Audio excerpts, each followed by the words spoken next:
I am here with Lisa Gunther, who's the Senior Vice President of Brand for Papa John's Pizza. Welcome, Lisa. Oh, welcome. It's just a pleasure to meet you, Joe. Nice to meet you too.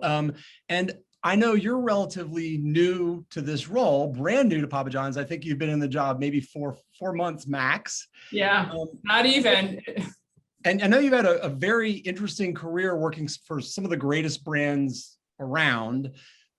I know you spent around 7 years with IHG Intercontinental Hotels Group, 7 years-ish with Newell Brands, now called Newell Brands, 6 years with McKinsey, and 6 years with Procter & Gamble, primarily in Europe. Yep. So to begin the career. So tell us about that journey to what you're doing now, and then tell us a little bit about your new role. Okay, sure.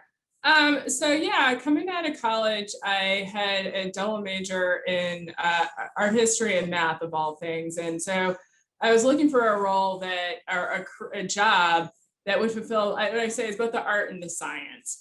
And, because I really love, the creative side, but I also really love numbers and the analytics too. And so as I was looking around, I was like, hey, brand management's a very interesting path to go on. Because you have, all the sexy stuff that everyone thinks about, like the advertising, but then there's a lot of, really deeply trying to understand consumers, the business, the marketplace, competition, et cetera.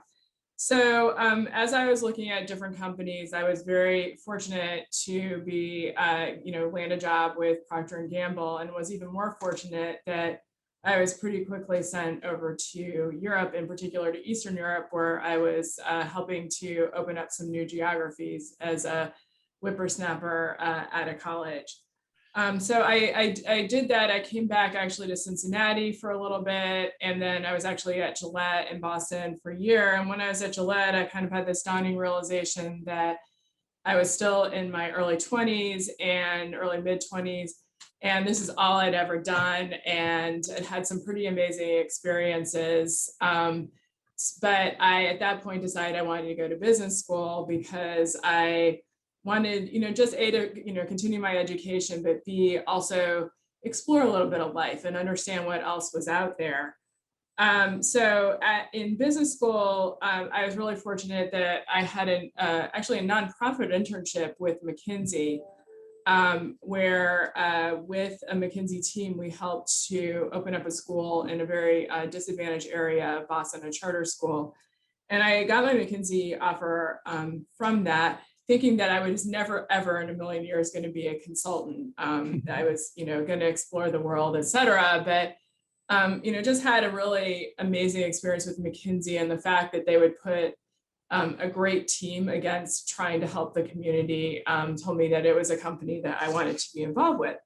So I spent about 6 years at McKinsey doing strategy consulting. The first year I tried a lot of new things, and then kind of gravitated back to what I've been, what I guess probably I'd identified my passion correctly, which is really a general management mindset, really thinking about strategy, but also thinking about consumers.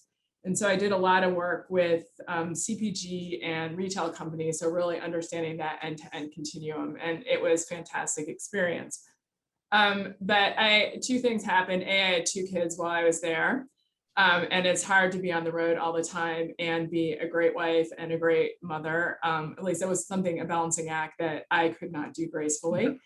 And additionally, I realized from my work at P&G that I actually preferred the client side. I like understanding the strategy, but I like being part of a company and being able to enact the change too. The last piece that I realized at McKinsey is that sometimes the business problem solving can be the easy part, and actually the harder part is understanding how to enact change in a business, which is almost like an organism. And companies have personalities and ways of doing things, and it's not easy to enact change. So from then on, I looked for opportunities and roles where I was building something or changing something. I really like growth opportunities, whether it's a turnaround situation or there's tremendous upside. So from McKinsey, I moved to Newell, which is a company that has brands that everyone knows, but no one knows the company. Right. And I joined it at a time where the CEO was trying to bring a lot of the businesses together to be less of a holding company and more of a company with some unifying processes and systems, including marketing. And really had a great run there. And then when I left, could you mention a couple of the brands that you were involved with there? Yeah, certainly. So Newell was a really fun run because it had everything from pens that went up to $10,000 in Parker and Waterman through things that everybody knows of, like Calphalon, Sharpie, Graco. But at the other end, they had things like Rubbermaid Consumer Products, which is a pure B2B play, and Lennox, which it does not still own, but it's a premium tool brand that's very well known by tradespeople, but not well known by the average person. So it was really fun because I had the opportunity to work across a whole variety of those brands, and obviously from a consumer standpoint, really different consumer sets, really different ways of looking at the business and the business landscape. So I learned a whole lot, and it was really fun.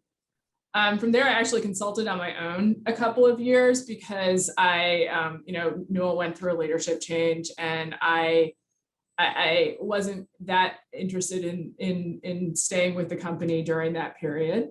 But then went quickly from there to IHG, where I was at IHG for a little over 5 years. IHG, Intercontinental Hotels Group, is the third largest hotel company in the world. It has approximately 16 different hotel brands like Holiday Inn, Holiday Inn Express, Intercontinental, Kimpton is another one that they know. So what's interesting about IHG is while it's all hotels, it goes everywhere from Holiday Inn Express up through a brand like Six Senses, which has luxury resorts in Asia. And so you're working the whole pricing gamut. It's also, I love being number 3 in the industry too, because I think it gives you a lot of license to play. Yeah. And so while I was there, I ran a whole variety of functions I had like a finance team that I was running. I ran all of our agencies globally. I ran an insights and analytics team. Yeah, sorry, you can hear my dog squeaking or toy in the background. That's part of the interview. So at IHG, I was lucky to work across this great portfolio of brands in a large variety of roles over the 5 years, and always in a global capacity. In fact, half of my team was based in the UK, which was a lot of fun. And interestingly enough, we managed to have this great team and team environment pretty fluidly. I actually lost my job during COVID because obviously the hotel industry went through a pretty rough time where our occupancy levels were below, covering the costs of the hotel. And by the way, my job wasn't, what I was doing wasn't going to come back very quickly because there is going to be a huge ramp up on the back end. It actually came at an unfortunate time for me because I was very interested in making a transition anyway. I was interested in something a little bit smaller. And as I was recruiting, shockingly, I found the job market during COVID fantastic. And I joined Papa John's for a couple of the reasons that I mentioned earlier. Papa John's is number 3 in the industry. It was actually number 4 when I joined, and since has become number 3. So, in just 4 months, you made quite an impact. I know. Isn't that awesome? So one is number 3. So I love being the incumbent. I think it gives you a lot of opportunity to play. B, it's pizza. And there's something nice and very democratic about pizza and fun too. So I'm like, wow, this could be a lot of fun. But Papa John's has had its struggles in the past. And for me, that's attractive because I think it is a great brand in a great industry. It's number 3, and there's a lot of upside opportunity. And Papa John's has been able to actually grow share pretty significantly during COVID. So the pizza industry has been pretty much flat even during COVID, and we've been able to grow share. So some of that momentum was there, and it was great to figure out how to continue to accelerate growth. and a great leadership team. Some really fun, nice people who are smart and driven. It's just a really nice combination. It's a fun environment to work in. I remember Rob Lynch was here at Arby's when I met him. So, and then went to Papa John's in Louisville, and then obviously they've moved back to Atlanta as the headquarters. Yeah, we're in the process of moving back to Atlanta. The headquarters are not complete yet and not open. So we're still all working from home. Mm-hmm. Well, good timing, I guess, with the pandemic in terms of not having corporate headquarters ready yet is okay. Yeah, works well, doesn't it? So tell me about your role as SVP of Brand. What is your focus at Papa John's going to be, or has been for the last 4 months? Yeah, so I mean, the first thing that I've been focused on is learning the business because it is a new industry for me. I've never worked in food. I did some food work at McKinsey, but I've never been this enmeshed in food before. My second one is actually hiring a team. A lot of my team did not transition from Louisville. So I still have some Louisville team members on, and have been hiring pretty rapidly. But then beyond that, there are a couple of functional areas that I'm responsible for. The first one, I oversee the Papa John's brand. And so what that means is it's how the brand comes to life in every facet. So whether it's the app or the website, we have a CX team who are responsible for the functionality, but I am responsible for what is the look, tone, feel. I'm responsible for what's the brand positioning, who's our target consumer, et cetera. I am responsible for all advertising and creative. And so that's working both with external agencies and as well as we have an internal creative and design team. I am responsible for all of the commercial team planning. So that's commercial, which transcends just marketing and includes loyalty, includes CX, et cetera. So I have a team that does that. And then a third area is all social, and we've kind of carved out social from the rest because social's an area where we should excel. I have a very small multicultural team too, because we believe that is really important for the future brand growth. And we found that we over-index with multicultural audiences of all facets. Mm-hmm. And then lastly, I've been very, very focused on consumer insights and just refreshing those. I think emerging from COVID is a great time to start doing it. A lot of habits have rapidly changed during COVID, right, especially in the food industry. Right. Well, your business was made for pandemic usage, and that delivery and takeout was always a huge part of the business, whereas some obviously restaurant brands had to struggle to come up with an e-commerce strategy and come up with delivery and that kind of thing. So we're very fortunate. I mean, I started COVID in hotels, and that was very difficult. And I was responsible for all agencies globally, and obviously we no longer had the time nor the need for our agencies, and so been a lot of COVID actually unraveling those relationships, which was quite sad because they were friends, partners, et cetera. Yeah. And it also what it meant for the business, but it was nice to go into the pizza business, and Papa John's in particular is 100% made for COVID because we don't have any dine-in. Right. And so not only do we have a lot of delivery and takeout, it's, we have a much smaller footprint because of no dining in and, as a result. Well, I appreciate your recently catering my kid's 11th birthday party. So you're very welcome. What did you order? We ordered 2 cheese and 2 pepperonis. 2 cheese, okay. 2 large cheese and 2 large pepperonis. Did you try the epic stuffed crust pizza? We didn't, but we probably ought to. You should. It is now a family favorite. We actually, whenever we order pizza, the assumption is now that we will order epic stuffed crust. It takes Papa John's is very well known for their pizza dough. It's, fresh, never frozen dough made from 6 ingredients. It's the same ingredients that I use if I make my dough at home. Mm-hmm. And then we take some really great cheese and we stuff the crust, and it is absolutely delicious. Well, we're now celebrating elementary school graduations, so perhaps that will be part of the celebration. Yeah, it definitely should be. The other one that you should try of our products is we recently launched a product called parm crusted papadilla. And a papadilla is basically, it's like a personal pizza, but it's folded in half. And in this one, you get Parmesan crust on the exterior, and it is absolutely delicious. All right. So now you have me drooling. So thank you, Lisa. That sounds delicious. It is delicious. So I'm curious, just career-wise, either what advice do you wish that you'd gotten earlier in your career, or what advice would you give somebody that's maybe younger in their career starting out that you would have liked to have received? I think there's two pieces. And the first one is, I think you should think about a career, the long-term play on the career. And what I always coach people in is choose, you have two paths. You can either go really deep and be a functionally, a functional expert, or you can create some option value along the way. And I think both are very valid paths.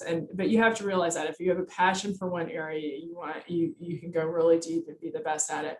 But I've always looked at more the option value piece, and it's like, yes, I've done mostly strategy and marketing, but I've done it in such a way that I've crossed many industries. And so when people look at my resume, they don't necessarily pigeonhole me in one area of marketing. And that's given me a lot of really great experiences. And that obviously opens up a lot more opportunities for me. And the second one is people. And I know everyone says that, but I guess there's a couple of facets to it. The first one is that I would now always take the job where I know I'm going to really like my coworkers, and we're going to have this amazing partnership, over one that has a little bit of the prestige, other things being equal. Mm-hmm. And the reason is the best experiences of my life are like when I was at P&G in Prague, and had this amazing team, and we felt like we could change the world. Same thing when I was at Newell with some great leadership there, and I'm feeling the same way at Papa John's. And that feeling, I've taken a couple of roles in my career where I did it because of the title or the prestige and not the people. And it's always been times where I feel like I've progressed less and had a lot less fun, and life's too short to not have fun. I think the second thing is I think earlier in my career, I was probably a little bit more willing to burn bridges than I ever am now. And I think, it is interesting how many times you come across, how small the world is, and how many times you come across people that you didn't know before. And I feel really lucky that I stepped my foot in it a lot less than I probably could have. And it's not to say, like, I'm a pretty straightforward person. I'm not overly political. So I want to be, it's not to say don't be true to yourself, but remember there's always a person across the table from you, and assume goodwill, and also understand that this could be someone that you might meet in a different, in another part of your life. And it might be someone who also grows and changes in ways you never expected, and you could have a different relationship in the future than you do today. 100%. I think that's great advice. I appreciate your sharing that. So I believe that everybody has a superpower of some kind. And so I'm curious what you believe your superpower is. I think it's a combination of three things. I think the first one is insatiable curiosity. And I just love the world. I love people. I love asking questions. I love learning. And I love getting to root causes, and I don't really like settling with the most surface answer. And I love, in McKinsey, they say the why. And I love that. And combined with that is a little bit of fearlessness. It was because of doing things like moving to Eastern Europe when I was, 20 years old, which was a little bit scary, but I did it anyway. And, at McKinsey, you also learn a bit of fearlessness as well, but it's something I carried with me. It's not craziness. It's just that, like I'm curious and I'm not daunted. And then I think all of that is coupled with an intense also curiosity about people and understanding that people are multifaceted and that intelligence and acumen come in so many different flavors. And there's not the smartest person in the room. There's a lot of different types of smarts, and it takes everyone together. And I think, I think what I've been told is that just I can be very tough, but I am very kind, and I try to inspire people to be better and to really ask the underlying questions and to believe that the world can be a different place than it is today, including in business. I love that.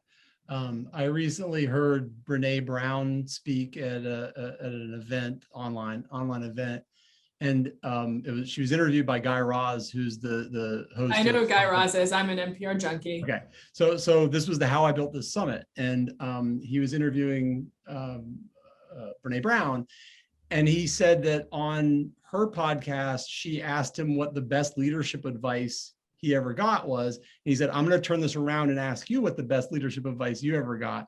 And her answer to the question was, be curious just a little longer than is comfortable. And what she meant by that was ask the one more question, pause that extra uncomfortable minute to let somebody finish their thought and that kind of thing. And I thought that was such great advice. And it sort of aligns with what you were just saying about the curiosity part of it. Yeah, no, I love it. I love Brene Brown too. Yeah, it was an amazing summit. And I definitely recommend it for anybody that cares about leadership and entrepreneurship particularly. I really appreciate Brene Brown's vulnerability and her own stories as well. And I think that's a very admirable trait in leaders that helps other people. It helps break down the walls. Absolutely. Well, we were in the conversation, they were also talking about leadership particularly, and her premise that she was talking about speaking at a military base with a bunch of generals and military leaders. And she sort of was saying, she was asking the question that can you have leadership without vulnerability, was the question. And a soldier stood up and said, there is no leadership without vulnerability. And so she knew that, that she broke through with that audience, particularly when that was the suggestion. Awesome. Yeah. So I'm curious where you either find inspiration for yourself or inspiration for your team. You're relatively new to your Papa John's team, but just your teams in the past, where have you gone to find inspiration? A lot of different places. I think the first one is just looking at your own team and what their passions are and what is unique and different about them and what they bring to the table. And then the second one is just, looking at the, externally. It's like, I think sometimes we're either looking at too insularly at our company and sometimes just too insularly at our industry, but understanding what some of the trends are in analogous industries and using that as a potential leaping off point for insight and innovation in our own industry. But again, it is the people part of it. Like I really find the way, if you can really tap into what people's hopes, dreams, desires, and what their special interests and talents are, there's just a fertile playground. Because everybody's are different. 100%. So what are the values that you like to demonstrate as a leader, or what values do you look for when you said you're building your team? What values are you looking for in the people that you're hiring as well? So I love teams with diversity, and with diversity, I mean all facets of it.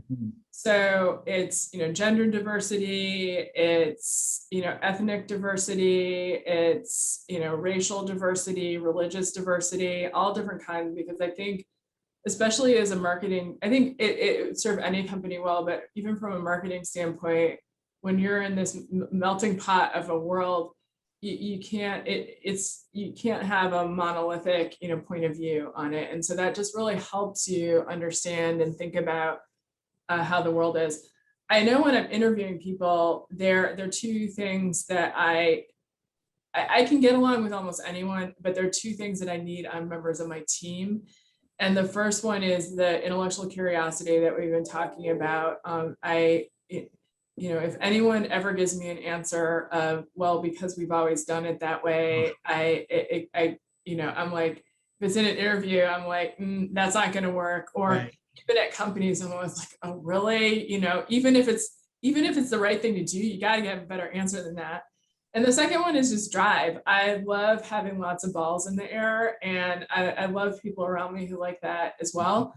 That being said, I need a couple of people around who are like, hold your horses, because you also have to move at a pace that you can bring others along with you. And so you need people on the team whose drive, for me, there still has to be drive, but it's a very differently oriented drive on like, hey, you're losing folks.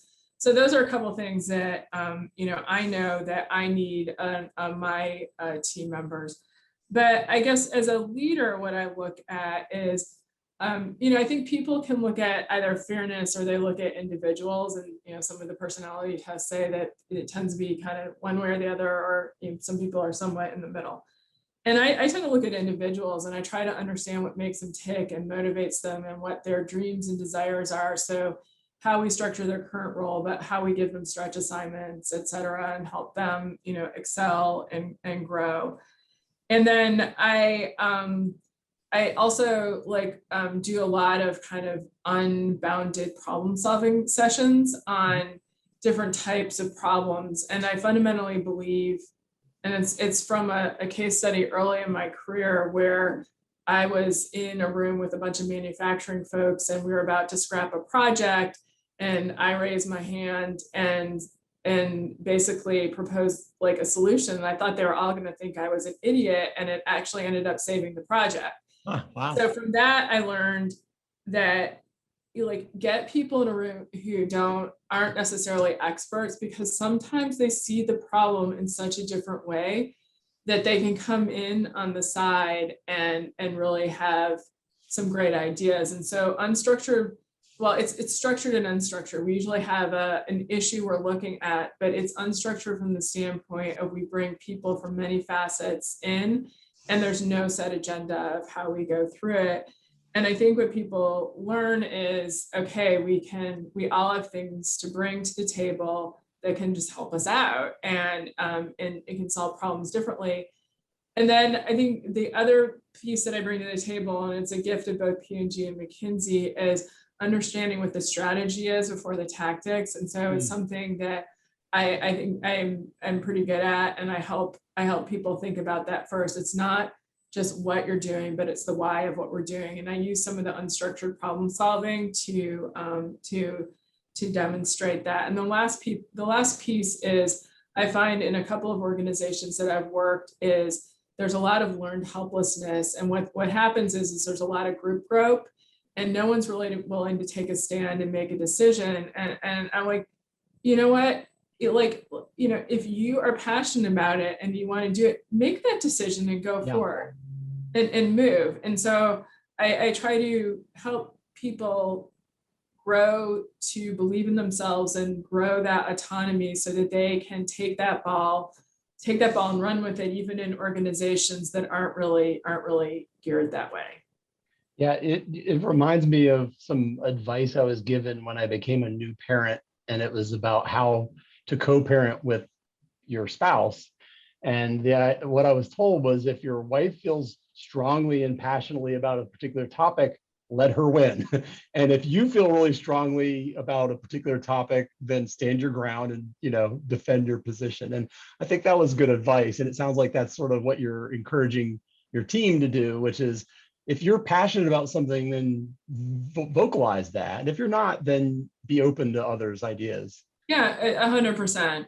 So your advice is different than the advice that I got, though I think both are equally valuable. The advice I got when I had what from my mother was, go on a date every week because you still have to have a relationship with your spouse. That's good advice too. Yeah, definitely good advice too.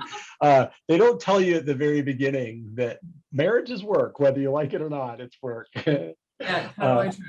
All right, I want to shift gears a little bit. So as you know, we're marketing matchmakers, and that often means that we connect brands and marketing agencies together. And we sort of live in the space between brands and agencies in many cases. So I'm curious how you have worked with agencies. Like, you obviously worked with agencies IHG, and you talked about that, having to unravel some of those relationships due to COVID. But just generally, how do you work with agencies? Are there certain things that you would always want to outsource out of the organization? And are there certain things that you would never, ever outsource because you feel that they're core to the business? Yeah, so there's two questions there, the working with agencies and the what you keep in and out. So I'll answer the first one first. So on agencies, first of all, I think of an agency as a partner, and a partner is someone that you build a relationship with, and you earn respect, and you grow and trust each other over time. I really try to avoid treating them like a vendor, like someone who like has paper. And I think it sounds straightforward, but I think sometimes when you're paying for the services, you can sometimes feel like, but I'm paying for this. And right, I'm the boss now, right? Yeah, I'm the boss. It can be harder in practice.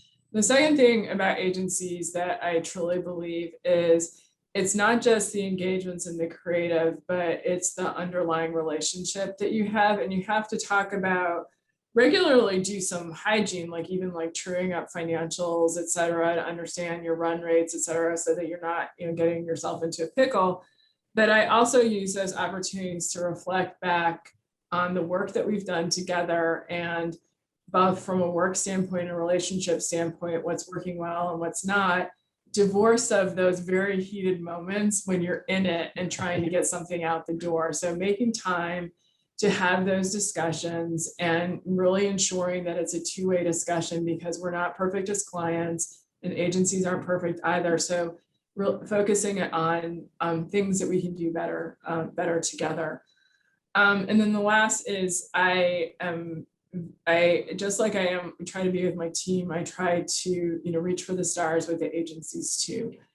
And we're going through that right now with some creative with our current agency, where we had something that was developed pre-COVID that we want to use, and they're like, well, that's going to blow it up. And I'm like, it is, but we can use some of it, and it's going to be so much better.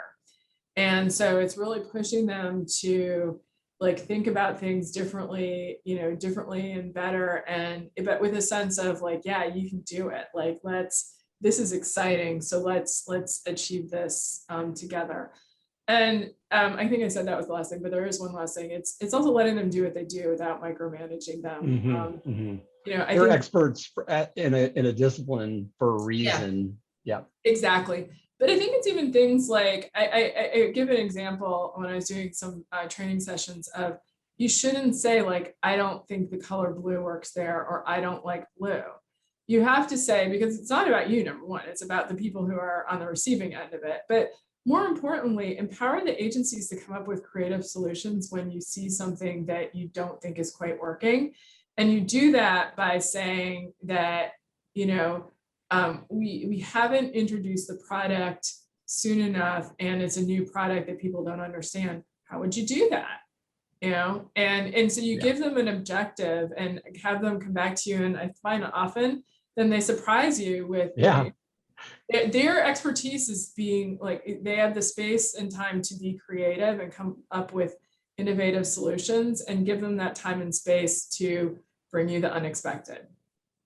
100%. Well, and I like that you challenge them in a way that allows them that space and is not prescriptive to tell them, to your point, the button should be blue and not red or whatever, but to say, how can you make it better? And then let them have an opportunity to make it better. Yeah, I mean, I'll give you another example. It was actually an example from yesterday where the creative is coming back and he's like, I don't know if we can do all that. That's a really big change. And I stopped it and I was like, no, Cash, you are so much better than that. This is so exciting. Right. You got to go back. You're going to go back and you're going to find an amazing solution. Right. Well, and after we launch and deliver, we're going to celebrate because we pushed the boundary instead of just accepting that this is all we could do. Yeah, exactly. I love it. Well, so the second part of the question was really about, are there certain things that you really feel you have to always keep in-house because they're super core to your business? And then are there certain things I would never want to do this in-house because I really feel I want outside perspective or expertise?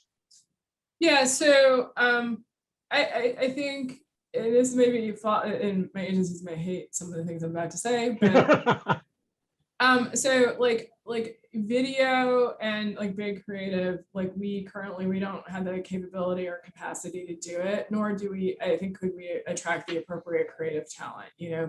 There would be no career path for them at Papa John's, and agencies can do that better, and it's a more attractive place for someone who does that well to go. Mm-hmm. That or a freelance position. But the one thing that I think that the company really needs to own is the brand strategy. And I'm really happy to partner with my agencies on that. But at the end of the day, they're having tools that help us further it. But we actually own the business and we own the brand. And there's so many facets of the business and the brand that our agencies don't touch. So it's something I feel pretty strongly that I am totally willing to work with them on, but that at the end of the day, that it is ours. And so those are basically, the two ends of the spectrum for me. Yeah, that makes total sense. So I'm just going to talk about results really quickly and kind of ROI, well, not ROI, but just results. Often in marketing, we work with non-marketers who don't really live and breathe marketing and understand the nuance of marketing.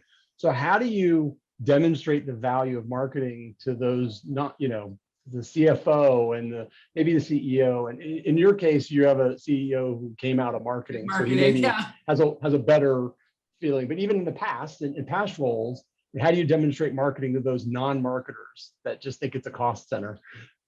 Yeah, no, it's a really good question. And there's always the famous quote of, I know half of my marketing's marketing, I just don't know which half. And then, I know there's been this big push as well to go towards marketing mix modeling. And I'll be honest, I have mixed feelings about marketing mix modeling because it takes a long time to get it right. When you're first going into it, you have to have good data. You have to have business results that move when you actually put marketing activities out in the field. They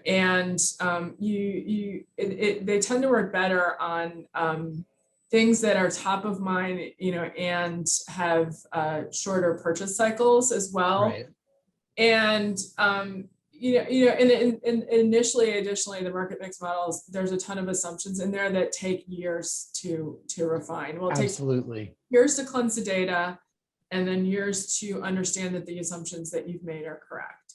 And so I think the initial models are only as good as the hypotheses that are made, and you don't know if those are good or not. So I think a lot of people put their weight in that, and I think I've seen some great ones, but I've seen some that aren't so good as well. So what I do is I basically say, I try to get a cross-functional team in and create a scorecard and say, what levers are we trying to push? Because it's also a lot of the same stuff that we have to have in the creative brief too. If we're trying to do loyalty conversion, that should have been in the creative brief as well. Right. And so we put all those factors on a scorecard, and we watch how they move. And the reason why I like to do it cross-functionally is if you don't do it cross-functionally, then everyone starts taking credit for the same business results. And so then we as a team can kind of say, like, the marketing, we worked as a team, the marketing's working in conversion with, or in consort with the things that we were doing at the store. And so we come together and say, all of these things were working together. And then, there are some places where you can get some fairly decent information, especially in digital, where you can look at, click-through rates, and you can look at whether people made a purchase, et cetera. Again, I sometimes in digital, people try to take all the credit for that. I'm like, but was it your video? your linear video, really old fashioned, that was helping to get people, as part of the incentive for people to do it. So again, I try to bring all those data points together to have us all hold hands on what we think is working, and also hold hands on where we think we need to optimize going forward. I was going to say that bringing the whole cross-functional team into the process early means that you have shared success together, but also shared responsibility. Yeah. If something doesn't go right, then it's not one person that made that not work. It's the team didn't succeed, and there's something that the whole team can work on to fix. Well, and then again, on the back end, for me, whether it's an agency or our internal team, it's about learning too. If it didn't work, generally it's not any one person or any one function's fault. So if you can go into it at the beginning holding hands, and even when it doesn't work, you sit down and you say, let's make some recommendations as a team, then you transcend this, everybody going into their corner and being defensive, because you're basically holding hands and saying like, hey, it didn't work. Like, not everything works, but here are the 5 things that we learned that are going to make us so much better the next time. Well, and that leads me to that's a great segue to this question, which is there a particular campaign or program that taught you, it could either be at Papa John's, but maybe even in a previous role, that taught you a lot, either because it was a raging success or it was an epic flop that taught you more than you may have learned, that it was valuable because it taught you a valuable lesson, I guess? Yeah. Well, I'll go the success route, which is funny because I do often go the failure route, because I've been talking with my team recently about some epic failures that I had. I'm like, hey, but I probably learned more from those than the success. Of course. But I was a senior lead on the most recent Holiday Inn Express campaign, working with the folks who led the Holiday Inn brand and the Holiday Inn Express brand. And a couple of things there. The first one is we went from doing an RFP for a new agency to having a global campaign in like 6 months. Wow. Which I think was pretty remarkable. But I think the things that really helped with it is when we were doing the pitch process, one of the agencies really had some phenomenal insights about the brand, but about also consumers and their reasons for traveling. And so we were able to go from awarding them the business really to just building off their pitch work, which is pretty unusual. But I learned a lot from that, because the thing, even though I've had a lot of global roles in the past, I actually learned a lot about localization and local adaptation during this, because we were trying to create one campaign that worked globally, and yet you have things like alcohol that you can't use in the Middle East, and then we had some interesting adaptions in China, et cetera. And as well as there were stakeholders, IHGs in 180 countries. And so there were stakeholders all over the world too. I think that's all the countries, almost. It is. IHG has hotels in almost every country. Yeah. And so I'm probably totally wrong about the 180, but it's over 150. Close. I think. Yeah. But the fact is that there are largest brands and there are hotels all over the world. So the other thing I learned in addition to localization was, how do you think about that balance between making some unilateral decisions as the person who can do it, and how do I bring in all these global players to ensure that they're enrolled along the way? And that's a piece. The first piece I think we got right. The second piece, I think sometimes we brought people a little too late and they felt like everything was baked, and sometimes it's just easier to get them in earlier. And A, they have some great thoughts, but B, then they feel more invested in the outcome as well. Excellent. And then on the back end, because of COVID, we ended up doing, we started working on the post-campaign measurement with our agency, and we ended up having to finish it up ourselves, which was fun and an interesting exercise, albeit I kind of wish the agency would have done it. But the neat thing about doing that is it was really interesting to dig down and find out what was working, what wasn't. And big picture, it worked really well. And the campaign worked really well globally, but there were some key areas, like in particular, some aspects of social that we that could have worked a lot harder for us. Okay, so I've got some couple of questions that have nothing to do with any of this, that are just for fun. The first one is there a band or a quote or a movie or a book that really inspires you?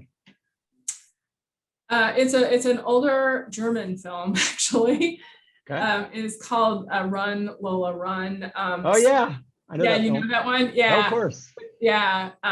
It's Short like bob. sliding. What? She has a short bob, right? Yeah, she does. She's the lady who was then in the Jason Bourne movies, as his like girlfriend or wife. Her first name is Franca, but I forget what her last name is. But and then Sliding Doors, which Gwyneth Paltrow did about 10 years later, is actually a really similar concept. But what I love about that is, for all the best plans that we have in life, that it's sometimes those little moments where you make decisions or don't make decisions. Like, I decided that I was going to take the stairs versus the elevator, simple things like that. Can actually have some monumental changes on your life. I mean, actually, if you think about Ray Bradbury, the butterfly effect is actually a very similar concept to that as well.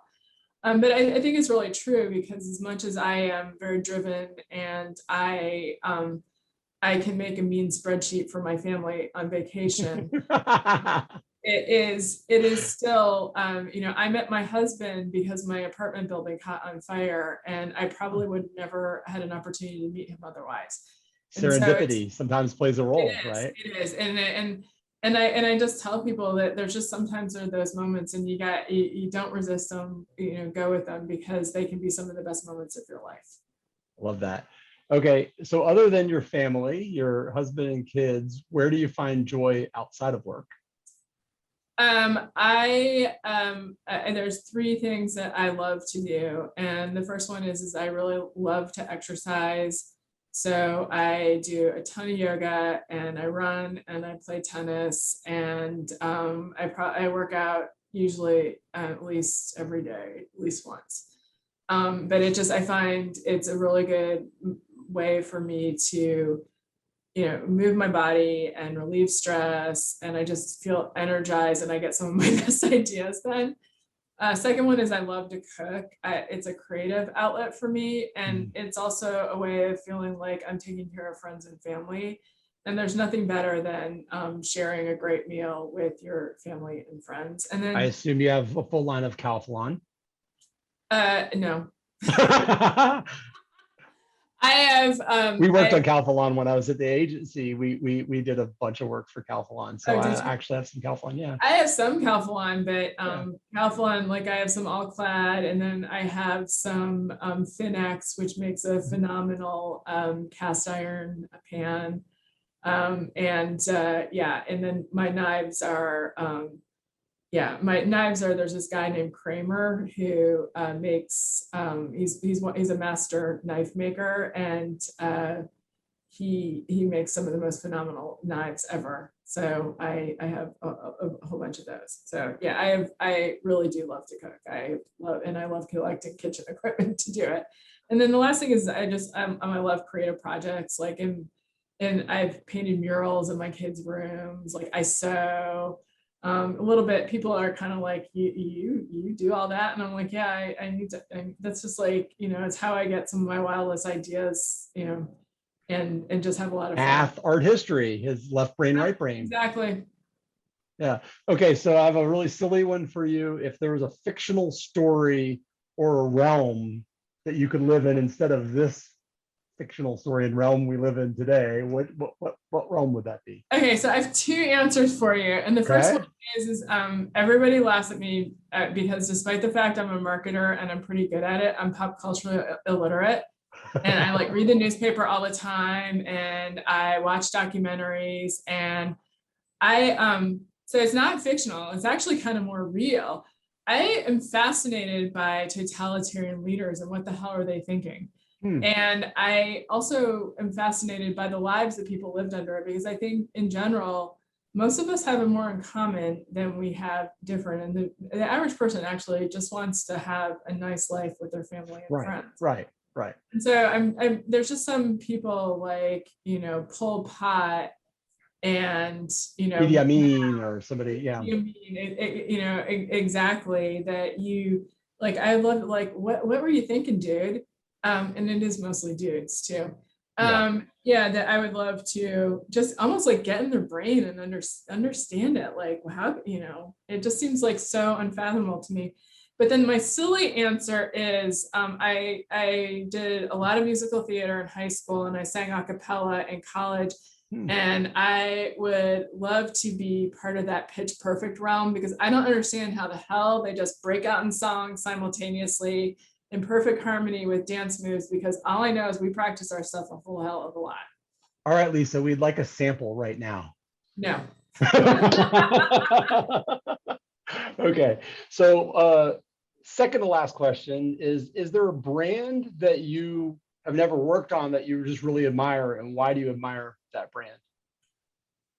Yeah, it was a really hard question for me, because I've been so fortunate in my career to work across so many industries and so many brands. And so I actually thought if there's someone I really admire, it's just it's a very classic and somewhat dated case study of that you still study in business school. It's the J&J turnaround when they had the Tylenol problem.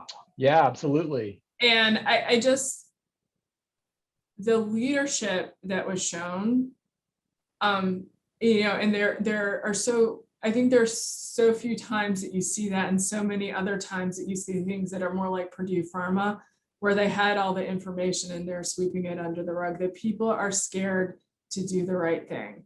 And so it is something that I try to do every day when there are problems. If it's got to be, it's up to me, but also to be a genuine leader, but also to be a great brand, you have to be a genuine brand. And I think that the whole Tylenol case study of what they did and knowing the negative impact it was going to have on their business is just speaks volumes for them as a company and for the leaders that were in place at that time.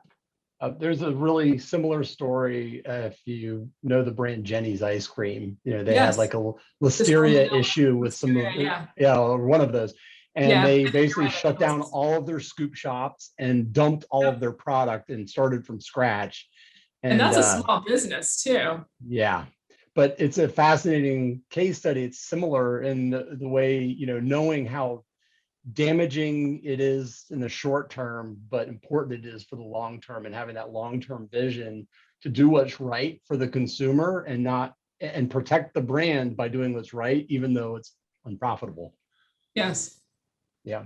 And I think some people don't even have the courage.